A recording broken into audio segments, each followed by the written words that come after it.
Si entre un con et un voleur, Non. un voleur, de temps en temps, ça se repose. Ils avaient le droit de faire ça? Pauvre con. Le droit. Mais dis-toi bien qu'en matière de monnaie, les États ont tous les droits et les particuliers aucun. Les cons, ça ose tout. Et c'est même à ça qu'on les reconnaît. À quoi tu penses? Je pense que quand on mettra les cons sur orbite, t'as pas fini de tourner. Je t'envoie un mec cette semaine. À quoi je le reconnaîtrais? Un beau brun, avec des petites bacantes grands, l'air con. D'accord, les rues, les grands cons. Oui, mais celui-là, c'est un gabarit exceptionnel. Si la connerie se mesurait, il servirait de maître étalon. Il serait à Sèvres. Arsène, vous êtes un con. Ah oui? Vous mériteriez que je double mon amende et vous ne méritez pas. Eh ben, je croirais plus au proverbe. Combien je vous dois, patron? 4 francs. Voilà. Tu t'en vas? Ça t'étonne? Mais avant, je vais te faire une confidence, Vacher.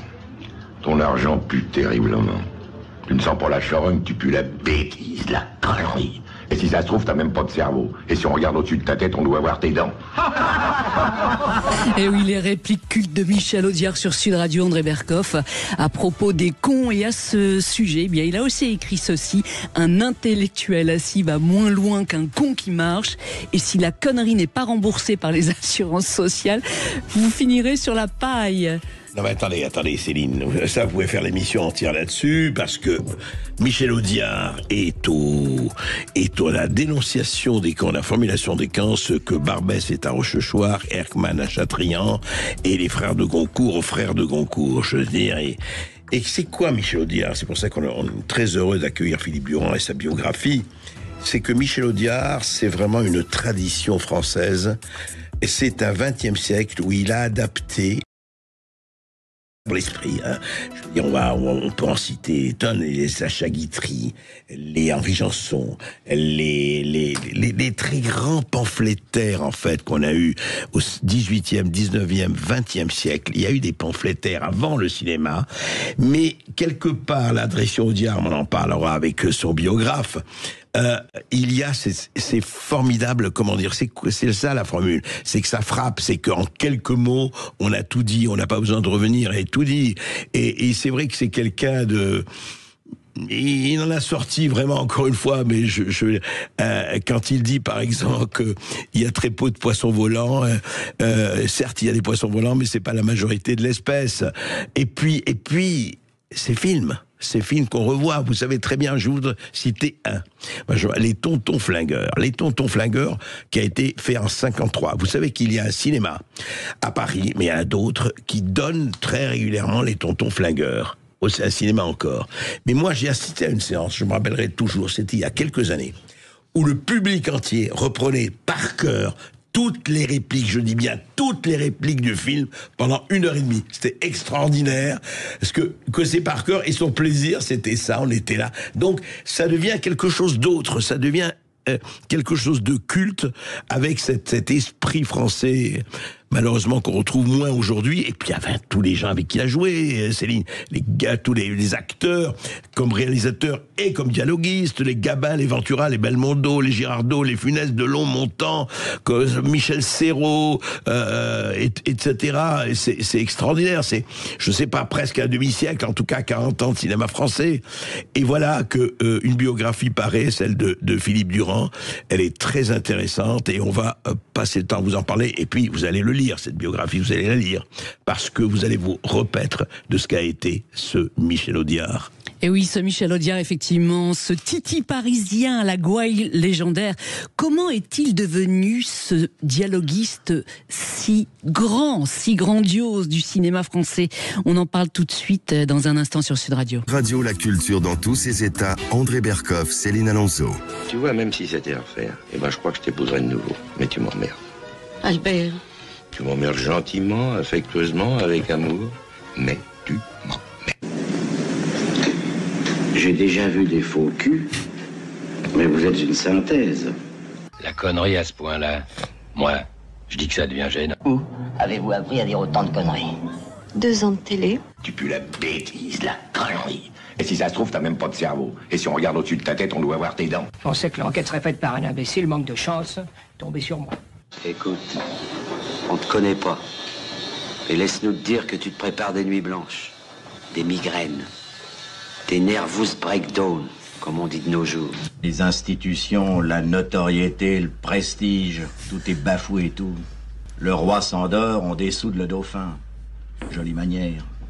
Mais attention, hein. J'ai bon caractère, mais j'ai le glaive vengeur et le bras séculier. L'aigle va fondre sur la vieille buse. C'est chouette comme métaphore, non? C'est pas une métaphore, c'est une périphrase. Oh, fais pas chier. Ça, c'est une métaphore. Je m'excuse de te déranger si tard, mais c'est important. Je croyais que tu descendes du liquide. Faut me répondre tout de suite. C'est vous ou c'est non? C'est merde. Si la connerie n'est pas remboursée par les assurances sociales, vous finirez sur la paille. Les répliques cultes de Michel Audiard sur Sud Radio, André Berkoff. Et pour parler bien de cet auteur prolifique à l'esprit aiguisé, bien nous avons le plaisir de recevoir Michel Durand. Bonjour. Philippe pardon, tu vois, je suis tellement pris par Audiard. Voilà, c'est joli comme raccourci, mais c'est Philippe. Philippe Durand, bonjour à vous. Alors bonjour. Vous êtes journaliste et vous publiez donc une biographie de référence sur Michel Audiard aux éditions Nouveau Monde.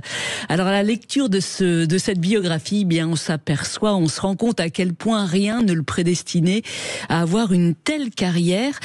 En fait, dans quel univers est-il né le 15 mai 1920 et surtout qui étaient ses parents ? Alors, ses parents, c'est difficile, j'ai à dire. Bon, il a bien connu sa mère, même si elle l'a un peu abandonné, mais son père, il l'a jamais connu. Donc déjà, ça flingue un peu une enfance. Et donc, il a été mis en ce qu'on appelait à l'époque en nourrice. C'était un père de passage. C'était un père de passage, oui, qui est vraiment, à mon avis, vraiment fait que passer ici. Il a dû s'arrêter quelques minutes, il est reparti après. On imagine ce qui s'est passé. Et donc, il a grandi dans le 14e arrondissement, qui était un arrondissement très populaire à l'époque, dans le bon sens du terme, c'est-à-dire qu'il y avait beaucoup d'ouvriers, beaucoup d'usines.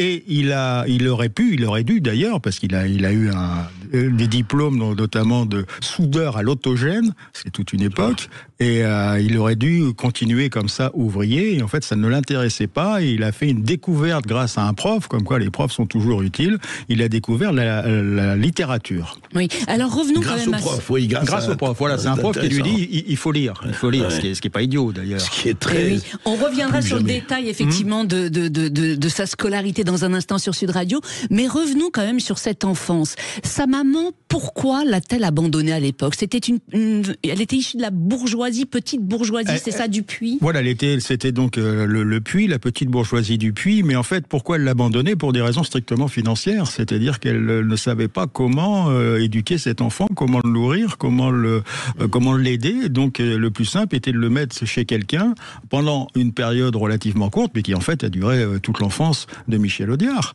Et oui, vous dites que ce quelqu'un, c'était effectivement Léopold Duclos, qui était un vague parent parisien, dites-vous, qui deviendra donc plus tard son parrain.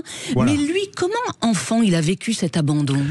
Et bon, ça l'a marqué, même s'il en a peu parlé dans sa vie, puisque finalement il s'entendait très bien avec ce Léopold et avec l'épouse de ce Léopold. Et surtout, il a découvert je pense que s'il était resté, je veux pas critiquer le Puy, mais s'il était resté au Puy, il aurait peut-être pas eu non plus la carrière qu'il a eue, parce qu'il a découvert à Paris les titis parisiens, un langage, il a découvert la rue, vivre dans la rue. À l'époque, ça se faisait beaucoup. Et l'argot de l'époque. Et l'argot de l'époque, et l'argot des métiers, parce que quand on parle d'argot, on pense souvent l'argot des truands, mais il y a l'argot des métiers, chaque métier avait son argot. Et lui, il a tout entendu, tout enregistré. Et avec ça, il a formé son caractère et sa formation d'auteur qu'il a complété encore une fois avec les innombrables, et là, il faut vraiment insister là-dessus, les innombrables lectures qu'il avait. C'est-à-dire qu'il a tout lu, de Balzac à Hugo, en passant par c'est un lecteur vorace. Totalement vorace. Oui, totalement et ce, vous dites effectivement, dès l'âge de 13 ans, grâce à ce professeur de français dont vous parliez il y a un instant sur Sud Radio, parce qu'à l'origine, l'école, il s'est ennuyé. Oui, l'école, c'était pas son truc. Ce qui l'intéressait, lui, c'était la sortie de l'école. C'est-à-dire, quand il était dans la rue avec ses copains, ils avaient totalement liberté, parce que les parents faisaient confiance dans la rue. Il n'y avait aucune crainte, il n'y avait aucun danger. Donc, il s'amusait dans la rue, il plaisantait, il connaissait bien sûr tous les commerçants du quartier. Donc, il y avait une vie dans la rue qu'il aimait beaucoup. Alors qu'à l'école, il s'ennuyait un peu. là-dessus s'est ajouté, encore une fois, la bibliothèque du quartier qu'il a découvert, qu'il a, j'allais dire, presque dévalisé par ses envies de lecture. Mais tout ça, il faut encore resituer cette époque. Donc on est avant-guerre et le Paris du 14e. 30, 35, voilà, c'est ça. On est dans un Paris qui est le Paris populaire, le Paris où tout le monde s'amuse, le Paris où... Des bistrots populaires, des bistrots, c'est tout ça. à fait, des bistrots, il faut penser des bistrots. On va parler des bistrots, bien entendu. Et oui, et il faut souligner une chose qui est très intéressante dans l'histoire de Audiard, c'est que ce quartier du 14e, il y était vraiment très très attaché. Dans votre livre, vous racontez qu'il disait ceci à propos donc de cet arrondissement de Paris: une des malices des gens de notre contrée est d'avoir su débecter les touristes jusqu'à la nausée. Les friands du safari Kodak font Montmartre, Notre-Dame, les Tuileries, le Champ de Mars. Ils ne font en aucun cas le 14e parce que nous ne sommes pas de nature à nous laisser faire et nous avons pris à cet effet des précautions féroces. Nos rues n'abritent aucun établissement de plaisir, nos restaurants évitent les spécialités racoleuses d'étoiles et nos monuments sont les plus laids du monde. En fait, personne ne venait les emmerder comme il le disait dans ce quartier. D'ailleurs, les touristes ne fréquentent toujours pas plus le 14e. Non, ils viennent toujours pas plus dans le 14e, si c'est peut-être un peu pour les catacombes et encore. Non, mais ils étaient très fiers en fait j'allais dire, de chasser les touristes et d'être entre eux, parce qu'il faut encore se souvenir que Paris vivait de quartier en quartier, c'est-à-dire quand on habitait le 14e, on allait très rarement dans le quartier à côté et surtout pas du côté des Champs-Élysées. Donc il avait la culture du 14e, quoi. Il avait la culture du 14e, c'était sa base. Et surtout, encore une fois, la culture de tous les argots, de toutes les expressions qui le fascinaient, parce qu'il enregistrait ça. Et en fait, il en a fait un mélange quand il est devenu scénariste, parce que l'argot qu'il emploie dans ses films, c'est pas seulement l'argot des truands, c'est un mélange de tout cet argot qu'il a connu, plus l'argot que lui-même a créé, a inventé. Là-dessus, s'ajoutait une construction des phrases qui appartenaient aux grands auteurs qu'il a lus et dont il s'est inspiré. En fait, oui, il a eu ce métissage extraordinaire, au bon sens du terme, de la grande littérature, et puis de l'argot, des bistrots, des corporations, etc. Oui. Vous dites notamment que Rimbaud a vraiment marqué son style, et aussi donc toute sa vie. Oui, il a été marqué beaucoup par tous ces auteurs qui étaient pas, j'allais dire, des auteurs classiques, c'est-à-dire des gens qui avaient un peu de culot à la fois dans ce qu'ils racontaient, de la façon dont ils racontaient. Il y a eu Rimbaud, bien sûr, après est arrivé Céline, est arrivé d'autres. Et ce qui l'intéressait, et ce qui l'a toujours intéressé, et vraiment quand on écoute même les répliques qu'on vient d'entendre, c'est la construction de la phrase. C'est-à-dire que faire une bonne réplique, ce qu'on appelle maintenant une vanne, c'est assez facile, mais construire une réplique, les cons ça ose tout, déjà c'est une construction très spéciale de sa phrase, et il faut une connaissance de la langue française et de la littérature pour parvenir à ça. Et c'est bien de le décomposer, vous l'avez fait effectivement, parce que les cons ça ose tout, c'est même à ça qu'on les reconnaît, c'est vraiment une espèce de construction architecturale du truc, quoi. Exactement. Et il disait effectivement que c'est en lisant Céline qu'il s'est dit lui-même, eh bien je peux écrire. Alors quand va-t-il prendre cette plume et comment va-t-il devenir journaliste? Alors en fait, il écrit très tôt, parce qu'il est vraiment démangé par l'envie d'écrire, et justement Céline lui ouvre une porte, parce que sinon on a le droit d'écrire comme ça. Enfin, je me sens soulagé, parce que sinon c'était l'écriture à l'ancienne. C'est le voyage au bout de la nuit qu'il a marqué. Voilà, c'est le voyage au bout de la nuit. Et donc là, il se dit, on peut écrire comme ça. Alors, il va pas imiter Céline, mais il va se sentir beaucoup plus libéré pour l'écriture. Il va commencer à écrire des nouvelles. En fait, il est démangé par vraiment une totale démangeaison de l'écriture, et petit à petit, comme ça, il va se rapprocher, il va s'éloigner de son métier d'ouvrier, ce qui lui était promis, pour s'approcher, c'est assez difficile quand on est dans le 14e, s'approcher de la littérature, et le meilleur moyen d'accéder à la littérature n'est pas de faire des livres, mais de faire du journalisme, de faire des reportages, et à ce moment-là, il y a beaucoup de journaux, il y a beaucoup de magazines, et c'est un peu comme ça, avec ses relations, là, à ce moment-là, il ne sera plus un enfant ni un adolescent, mais un jeune homme, avec ses relations de bistrot, parce que n'oublions pas le bistrot, avec ses relations de bistrot, il va faire connaissance avec des journalistes et ça va lui mettre le pied. Dans les bistrots, il les rencontre, il dit oui, j'ai envie d'écrire, etc. Voilà, exactement. Et oui, et sous l'occupation, bien il écrira pour des journaux antisémites. Ça, il faut quand même le souligner. Disons antisémites, je sais pas, je suis pas assez féru de cette époque. En tout cas, c'était ce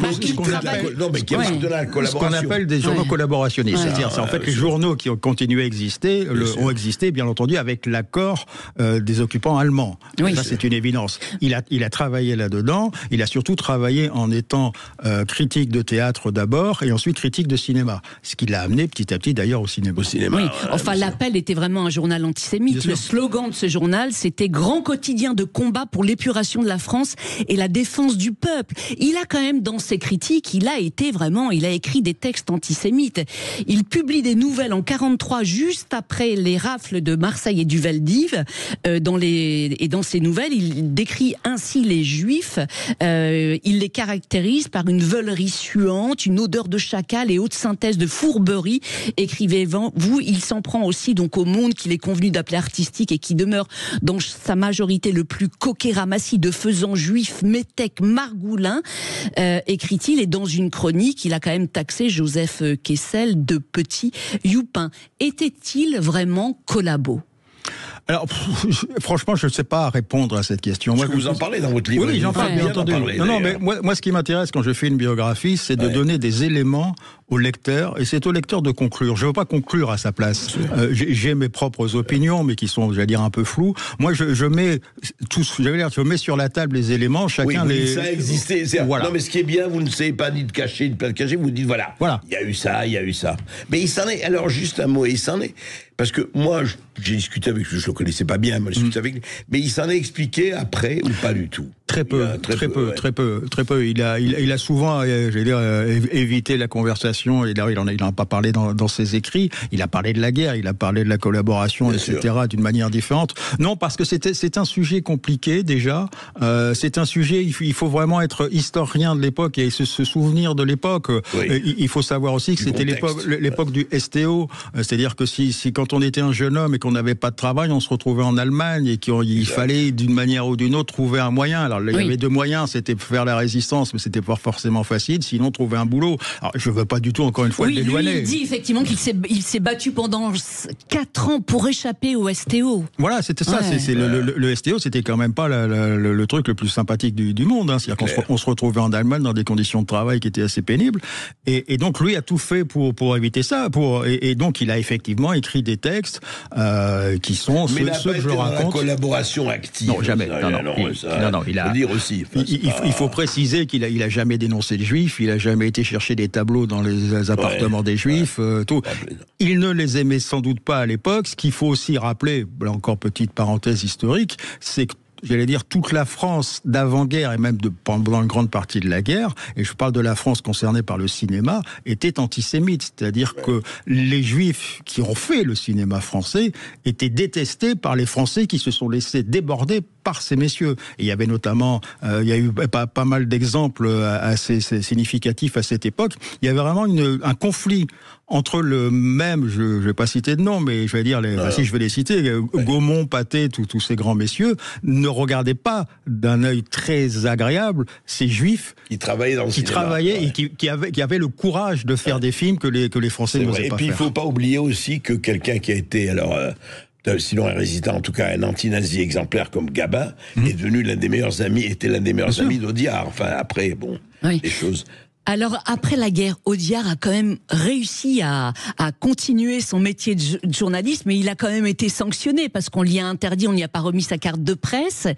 Et ce qui est très étonnant dans votre livre, c'est que vous racontez quand même après la guerre, donc il a écrit pour le fameux journal L'Étoile du Jour, un journal gaulliste. Pourtant, il détestait le général. Il lui en voulait depuis l'appel du 18 juin. Racontez-nous pourquoi. J'allais dire, là encore une fois, je ne veux pas faire preuve d'historien, mais quand De Gaulle a lancé son appel, on ne peut pas dire qu'il ait été applaudi par toute la France à l'époque, parce que la France avait d'autres préoccupations, c'est-à-dire qu'est-ce qu'on va devenir. C'est bien gentil de nous dire faire la guerre, mais pour l'instant les Allemands sont face à nous, qu'est-ce qu'on en fait, comment on vit et comment on va survivre. La plupart des gens sont pacifistes, veulent pas bouger, et puis ceux qui sortent de leur zone de confort, ils sont minoritaires, c'est clair. Voilà. Et donc lui, à ce moment-là, se pose la question, dire bah oui, mais c'est bien gentil de nous donner ces conseils, mais nous faut qu'on croûte, comme on disait à l'époque, faut qu'on bouffe. Et donc il a toujours dit que De Gaulle était son ennemi héréditaire, et Dieu sait s'il l'a massacré dans ses textes, et notamment dans un film qui vraiment démonte tout, enfin à sa manière, tout ce qu'a fait De Gaulle. Mais bon, là on est dans la politique, et en fait lui n'a jamais vraiment fait de la politique. Il s'est toujours placé au niveau, et ce qui est assez d'ailleurs étonnant, parce que il était le scénariste le mieux payé du cinéma français, de très très loin, mais il s'est toujours mis à travers ses films et même à travers lui-même au niveau des débats. C'est-à-dire qu'il a toujours gardé cette notion du 14e arrondissement, des ouvriers du 14e arrondissement. Du populaire. Du populaire. Vous avez beau faire des grandes phrases, comment ils vont survivre eux, comment ils vont continuer à vivre tout simplement, quelles que soient les circonstances. Et oui. Alors en 47, Audiard devient critique de cinéma pour le journal Cinévie, et là son destin, on peut dire son destin va basculer, parce qu'un an plus tard, eh bien, il va réaliser son premier film, à savoir Mission à Tanger. Comment cette opportunité s'est-elle présentée à lui ? Si vous voulez, quand vous travaillez comme critique de cinéma, vous allez quelquefois sur des tournages, vous rencontrez les gens, vous comme ça, vous sympathisez, et puis ceux qui ont un peu plus d'attention lisent les écrits d'Audiard, disent tiens, c'est pas trop mal ce qu'il écrit. C'était très cynique quand il faisait critique, parce que c'était plus de la déconnade que de la critique. Pour moi, c'était drôle.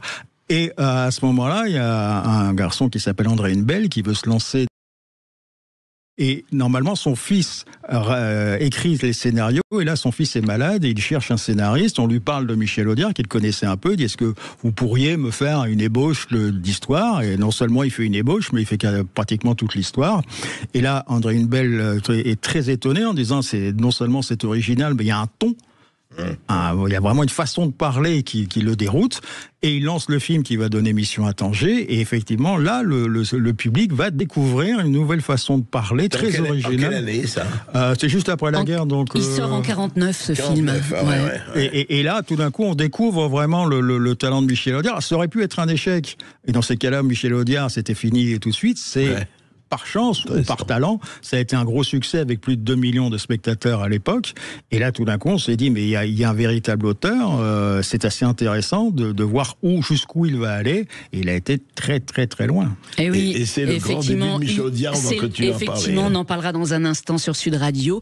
Et il faut préciser que c'est Jacques Prévert qui lui a donné envie d'écrire pour le cinéma. Sa vocation est née le jour où il a vu Quai des Brumes de Marcel Carné avec le fameux Jean Gabin, qui va effectivement, on peut lui dire, mettre le pied vraiment à l'étrier. On en parle dans un instant sur Sud Radio. Sud Radio. Sud Radio. Parlons vrai. Parlons vrai. Sud Radio. Parlons vrai. Sud Radio, la culture dans tous ses états. André Berkoff, Céline Alonso. L'honnêteté, ça se paye. Faire confiance aux honnêtes gens est le seul vrai risque des professions aventureuses. Toutes les grandes affaires qui ont foiré étaient basées sur la confiance. Pour une fois que je tiens un artiste de la Renaissance, je veux pas le paumer à cause d'une bévue ancillaire. Une quoi ? Une connerie de taboniche. Ça court les rues, les grands cons. Oui, mais celui-là, c'est un gabarit exceptionnel. Si la connerie se mesurait, il servirait de maître étalon. Il serait à Sèvres. Je crois que vous nous surestimez. Mais pas du tout. Et dites-vous bien que dans la vie, ne pas reconnaître son talent, c'est faciliter la réussite des médiocres. Tu es banquier ? Je croyais dans les affaires. Ah, parce que pour vous, la banque, c'est pas une affaire. Vous êtes charmante. On est que tous les deux, on croirait qu'on est toute une bande, hein ? C'est l'intérêt de la chose. Dans un ménage, quand l'homme ne ramène pas un certain volume d'oseille, l'autorité devient ni plus ni moins de la tyrannie. Voyons, ne vous énervez pas, je vous en prie. Et pourquoi je m'énerverais, monsieur, je voulais lointain. Là, je peux très bien lui claquer la gueule sans m'énerver. Un rapport très net, combien à chacun ? 20 ans de placard, les bénéfices, ça se divise, la réclusion, ça s'additionne. La cave se rebiffe, un film sorti en un film sorti en 1961, André Berkoff, et réalisé par Gilles Grangier sur des dialogues bien entendu de Michel Audiard. Alors 7 ans auparavant, le tandem Gabin et Audiard s'était formé. Philippe Durand, comment s'étaient-ils rencontrés ? Alors, ils se sont rencontrés grâce à un ami commun qui est Gilles Grangier. C'est-à-dire que Gilles Grangier était de le réalisateur, tout à fait, était de la famille de l'épouse de Michel Audiard. Donc là, on est un peu dans le même cercle. Et Gilles Grangier avait déjà travaillé en tant qu'assistant avec Jean Gabin. Et un jour, Gabin, qui avait pour scénariste et pour dialoguiste Jacques Prévert, dont on a parlé, Prévert s'arrête en disant, moi, j'arrête le cinéma, je préfère me consacrer à mes écritures propres. Et Gabin cherche un nouveau dialoguiste. dialoguiste, mais un dialoguiste de la taille de Prévert, faut que ça se trouve pas sous le pied d'un cheval. Et il en appelle à son ami Grangier en disant, est-ce que tu connais quelqu'un? Et Grangier dit, j'ai un pote, je veux peut-être vous essayer. Il appelle Audiard, il dit, écoute, c'est pour Gabin, fais-lui un texte, quelque chose, des répliques, etc. Audiard écrit, Grangier rapporte les feuilles à Jean Gabin, et Jean Gabin a cette fameuse réflexion qui est devenue historique. Ça, c'est du bon, c'est du BSA extrapiste. Alors là, qu'est-ce que le BSA extrapiste? Oui, alors j'avoue que je suis resté le BSA extrapiste. Alors c'est quoi ça? C'est le meilleur pneu sur les vélos quand ils faisaient les tournées dans le Veldiv. Quand vous aviez un vélo avec du BSA extrapiste, vous aviez le meilleur vélo de l'époque. Et donc, comme il était grand amateur de vélo, et voilà, comme il était amateur de vélo, Gabin. Ouais. Et quand il dit ça, c'est comme s'il disait, vous êtes le champion du monde des auteurs. Et donc, il accepte le texte, il rencontre Michel Audiard, et là, tout d'un coup, c'est une fusion totale et immédiate en disant, écoute Coco, si tu arrives à me faire des dialogues comme ça sous tout un film, je te prends tout de suite. Et ça donne Gasoil, qui a très bien marché, où on redécouvre un autre Michel Audiard, c'est-à-dire que le Michel Audiard capable d'écrire pour Gabin, et c'était pas facile, parce que Gabin était très très exigeant sur la qualité du texte, sur la construction des phrases, c'était pas loin d'être un idiot, et ça, beaucoup s'en faut, et donc il a travaillé, il a étudié le travail d'Audiard, a dit ça marche, ça je prends, et ils ont continué pendant des années. Et combien de films ils ont fait ensemble? En tout, ils ont fait 17 films. 17 films.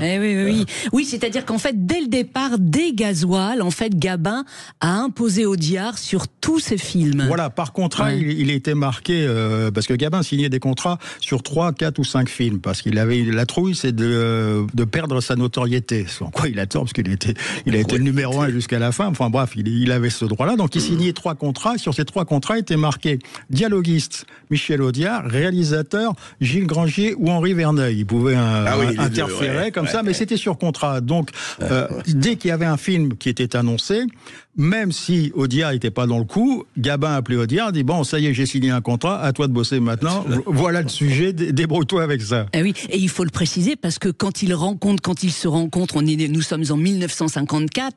À l'époque, Gabin, c'est quand même le numéro 1 du cinéma français. C'était un dieu pour Audiard. C'était un dieu pour l'ensemble du cinéma français. Je crois que Jean Gabin a vraiment donné une nouvelle ouverture au cinéma français par la puissance de son talent, bien sûr, mais par la variété de ses sujets, la variété des personnages qu'il a joués, par sa propre personnalité, par son parcours qu'il avait eu, parce qu'il avait quand même commencé môme, Gabin, dans les cabarets, etc.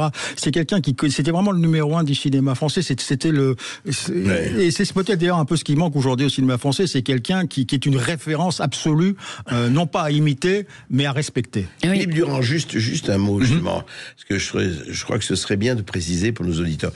Donc, dialoguiste formidable, scénariste aussi, Audiard ou pas. C'est-à-dire que dans tous les films dont on parlait, dont ceux de Gabin, il faisait aussi scénario où il y avait un scénariste. En général, il y avait un scénariste avec lequel Audiard collaborait. C'est-à-dire qu'il n'était pas scénariste tout seul, il y a eu toujours des collaborateurs. Les dialogues, c'était lui tout seul. Les dialogues, c'était toujours lui. Mais il avait trouvé un pool d'auteurs avec lui. Il avait besoin de ce travail collectif, il le disait toujours. En fait, lui, en tant que constructeur de scénario, il était assez mauvais, enfin en tous les cas moyen. Mais quand il avait quelqu'un, il pouvait dire à la personne qui lui fournissait un scénario, ça c'est bon ou ça c'est pas bon. Donc j'allais dire, avec ce recul, c'était beaucoup plus fort pour lui. Et quand il a travaillé sur la plupart des films avec Gabin, c'était ça. Donc on lui soumettait un scénario, il disait oui, ça j'aime bien, mais ça c'est pas bon. Et donc comme ça, il retravaillait. Et là-dessus, il savait quand il disait c'est pas bon ou c'est bon, il savait déjà les répliques qu'il allait mettre et comment surtout Gabin allait les dire. Parce qu'il y a une chose qu'il faut préciser, c'est que Gabin aimait dire ses répliques assis. Si vous regardez bien ses films, il est souvent assis. Il faut qu'il soit assis et tout d'un coup qu'il puisse bouger les bras et lancer ses répliques. Il y avait toute une gestuelle et toute une mimique de la part de Jean Gabin et là ça partait et quand les répliques étaient bonnes, c'était magnifique. En tout cas, dans Le Président, il est souvent debout. Il est debout là, oui. Et on va écouter un extrait de ce film. La politique, messieurs, devrait être une vocation. Je suis sûr qu'elle l'est pour certains d'entre vous, mais pour le plus grand nombre, elle est un métier. Un métier qui ne rapporte pas aussi vite que beaucoup le souhaiteraient et qui nécessite de grosses mises de fonds. Une campagne électorale coûte cher. Mais pour certaines grosses sociétés, c'est un placement amortissable en 4 ans. Et pour peu que le protégé se hisse à la présidence du Conseil, alors là, le placement devient inespéré.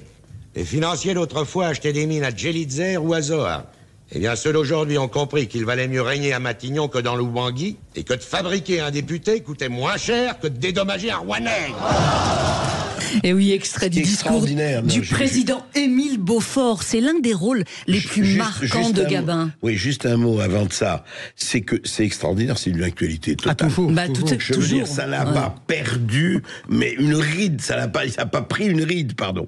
Et oui, mais avec ce film, on peut dire qu'Audiard démontre qu'il excelle dans tous les genres. C'est ça qui est extraordinaire chez Audiard, c'est qu'il démarre effectivement avec des polars, des petits truands, et tout d'un coup on lui propose de faire parler à un président de la République française, ce qui est un challenge assez incroyable, assez extraordinaire. Et qu'est-ce qu'il fait à ce moment-là ?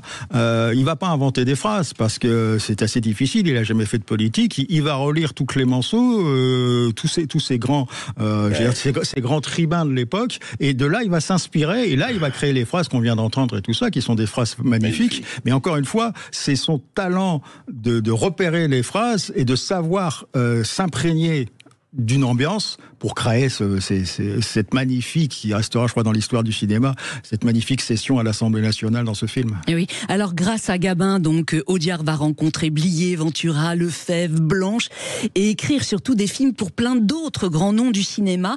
Comment Gabin a vécu cela, notamment le succès populaire de Un taxi pour Tobrouk?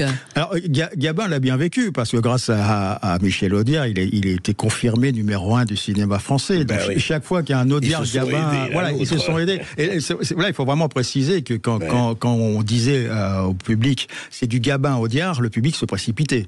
J'allais dire presque quel que soit le sujet. Et le public en général se marrait et disait aux copains il faut y aller. Et tout d'un coup, il y a eu un hiatus parce que Michel Audiard, non pas on avait marre de travailler avec Gabin, mais voulait un peu changer de style. Et on lui propose de faire Un taxi pour Tobrouk, qui est donc une histoire de militaires perdus en Afrique, dans le désert, qui s'annonce comme un petit film. Que Gabin, il regarde pas ça avec méchanceté. Il y a ses copains, notamment Lino Ventura, qui joue le rôle principal.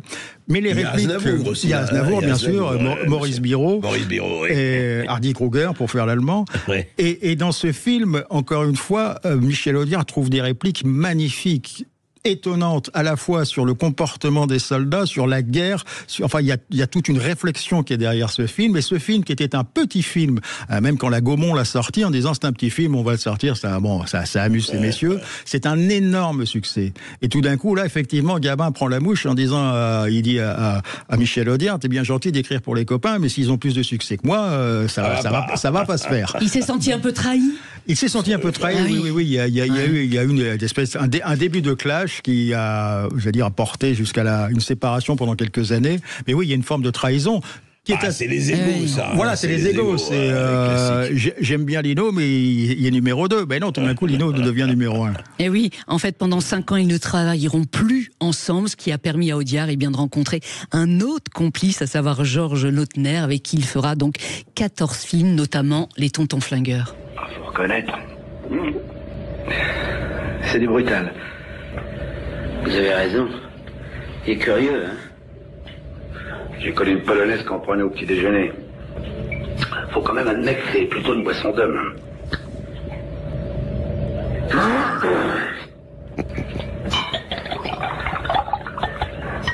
Tu sais pas ce qu'il me rappelle? Cette espèce de drôlerie qu'on buvait dans une petite tôle de biennois, pas tellement loin de Saligon. Les volets rouges. Et la tourlière. Une blonde comaque. Comment qu'elle s'appelait, nom de Dieu? Lulu la Nantaise. T'as connu? J'ai trouvé un goût de pomme. Il y en a. Juste un mot, parce que nous avons parlé de Gargot, mais Comac, d'où ça vient Comac, vous savez? Comac, c'est de l'argot, c'est l'argot du 14e, c'est l'argot courant, oui, c'est un argot. Parce qu'aujourd'hui, Comac, vous dites à un jeune, je ne sais pas ce que c'est. Oui, c'est une bande Comac qui va se demander ce que c'est. Non, Comac, ça voulait dire donc impressionnant, superbe et tout. Non, il y a toujours ce mélange d'un peu tous les argots, parce que si le mot fonctionne bien, il le bref. Il dit là, ça va fonctionner, ça va marcher. Et ce qui était à dire assez intéressant dans le travail travail de Michel Audiard, c'est qu'il y a beaucoup de... Si on s'arrête sur la phrase vraiment, par exemple, Comaque, on peut se demander ce que c'est. Mais quand on écoute la phrase « c'est une blonde Comaque », ça passe. On passe, et on l'a compris d'ailleurs. Et on l'a compris. Oui, c'est ça, on ne se pose même pas la question, effectivement. Philippe Durand, dans votre livre, vous racontez que la naissance des tontons flingueurs a été chaotique. Racontez-nous pourquoi elle a été chaotique. Oh là, on va y passer des heures. Mais non, alors rapidement, parce que non, je sais. le temps défile vite sur Sud Radio. Schématiquement, c'est-à-dire que le film était adressé à Jean Gabin, qui refuse de jouer parce qu'il doit travailler avec Georges Lautner, et Georges Lautner impose son équipe. Or, Gabin veut travailler avec son équipe à lui. Comme il dit, j'aime pas les nouveaux têtes, ça me noue. Donc, il refuse de travailler avec Georges Lautner, il travaillera avec lui plus tard, et on offre le rôle à Lino Ventura, ce qui change un peu légèrement la donne, parce que c'est pas tout à fait le même personnage, le même comportement. Et tout d'un coup, donc, on appelle Michel Audiard, qui bien sûr s'amuse à écrire tout ça avec cette folie. Et cette fameuse scène de la cuisine n'était pas écrite en fait, elle était originellement, elle a été écrite, mais Audiard l'avait retirée en disant elle est pas terrible cette scène. Finalement, elle apporte rien. Et Lautner, quand il relit le scénario, il dit elle est où ma scène de la cuisine? Et Audiard soutient, il dit ça n'a aucun intérêt de voir des gangsters beurrer les tartines. Il m'a dit fais-la quand même, on va essayer, on va voir ce que ça donne. Qui est devenue la scène culte. La scène ultra culte. Et ce qui est incroyable, c'est que Gaumont était persuadé que ce film serait un échec.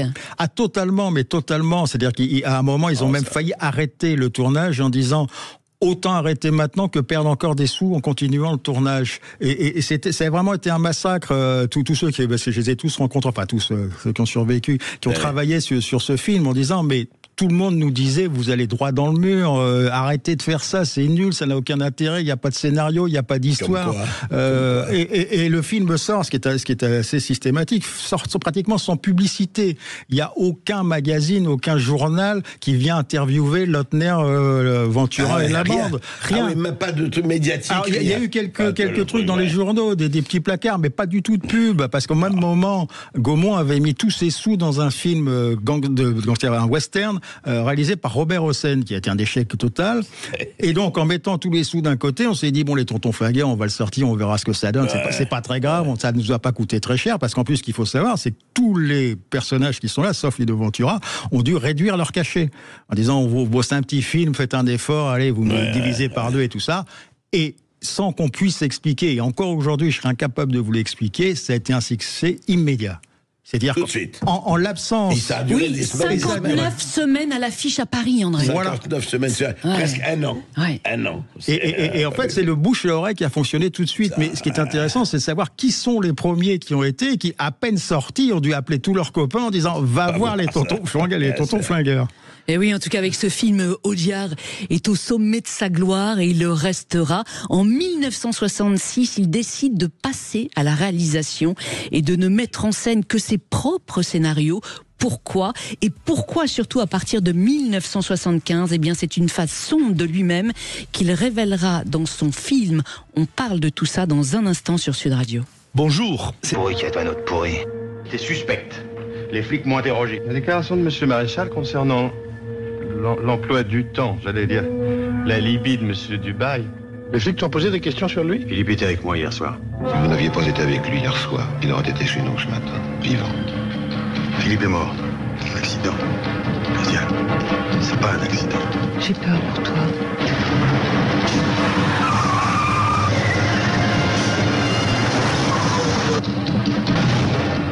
Celui qui l'a tué, on s'en fout. Mort d'un pourri, un film de Georges Lautner qui raconte l'histoire de Xavier Maréchal qui est poursuivi par des tueurs après avoir récupéré un dossier compromettant. Philippe Durand, dans ce film, on a tout le cynisme de Michel Audiard. Oui, parce que dans ce film, j'allais dire, il balance tout sur la politique, sur la police et sur tout ce qui tourne autour de ces deux univers. Et là, tout d'un coup, Michel Audiard se lâche. Il se lâche dans tout ce qu'il pense de ce monde assez spécial. Et pourquoi il se lâche ? Et il faut remonter quelques années auparavant, parce que tout d'un coup, il a perdu son fils dans un accident de voiture. Ça l'a totalement miné. Et plutôt que de continuer dans la pure comédie, même s'il va continuer, il va se décider à dire ce qu'il pense vraiment. Il va le faire à travers des livres qui sont magnifiques, notamment ceux qui parlent de la guerre, et il va aussi en parler à travers certains de ses films. Donc il y a Mort d'un pourri, il y a Garde à vue également qui est très important, où là j'allais dire il balance sur ce qu'il pense vraiment du monde qui l'entoure.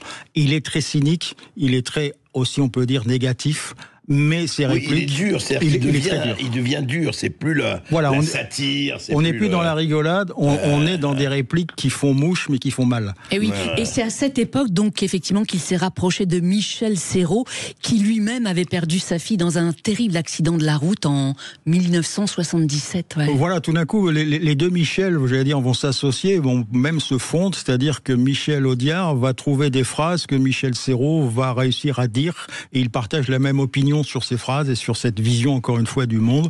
Michel Serrault est de plus en plus cynique, moi je trouve de plus en plus magnifique, et Dieu sait s'il a une large palette de talents, parce que pour parler de La Cage aux Folles jusqu'à les films cyniques qu'il a fait par la suite, jusqu'à Garde à vue, exactement.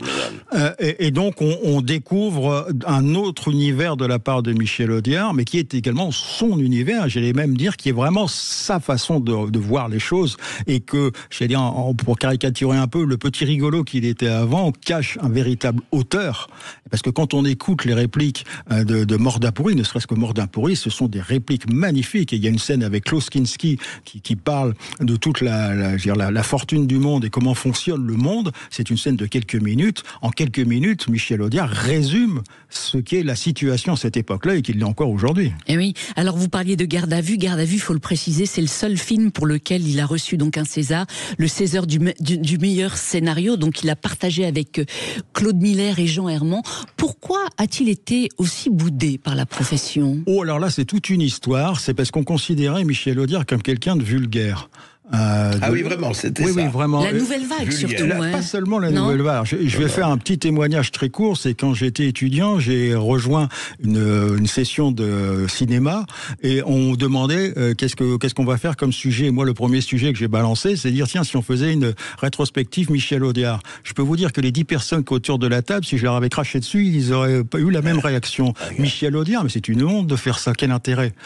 Et pendant très longtemps... C'était considéré comme une espèce c'était un sous-produit, Michel Audiard. Oui. Il faut se souvenir que pendant des années, il a eu ça. Mais même lui, de son vivant, il en a souffert quand même. Parce qu'on lui, autant les succès étaient là, autant les critiques, et notamment la nouvelle vague, l'a écrasé. Quand un critique dit « j'ai marché dans du Audiard, ça m'a porté bonheur », il faut savoir quand même, il faut l'encaisser, ce genre de choses. Et même sous son sourire et sous sa casquette, il avait mal, parce que ça lui faisait mal, parce qu'on ne le reconnaissait pas comme un auteur. C'est ça qui est extraordinaire, parce qu'on peut lui reprocher beaucoup de choses, mais pas d'être pas un auteur. Enfin, voilà.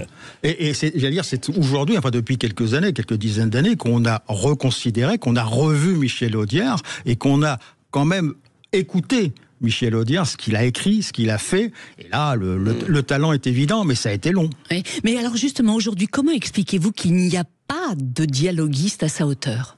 Voilà, c'est très compliqué parce que le cinéma français a beaucoup changé, et là, je vais être cynique à mon tour et un peu méchant, et beaucoup d'auteurs se considèrent comme à la fois scénariste, réalisateur et dialoguiste. Or, ce sont trois métiers différents, dont ces trois métiers très difficiles, et le métier de dialoguiste n'est pas aussi facile qu'on le croit, et essayer de faire des phrases à la Michel Audiard, ou essayer de faire des phrases qui marquent l'esprit, parce qu'on peut faire un bon scénario, mais si on n'a pas des bonnes répliques, votre film tombe à la poubelle. Philippe Durand, merci d'être venu sur Sud Radio. Je rappelle que votre biographie sur Michel Audiard est parue aux éditions Nouveau Monde. Tout de suite, vous retrouvez André Berkoff. Il a fait la dernière œuvre de Michel Audiard, c'est Jacques Audiard. Pas un réalisateur. Tout à fait.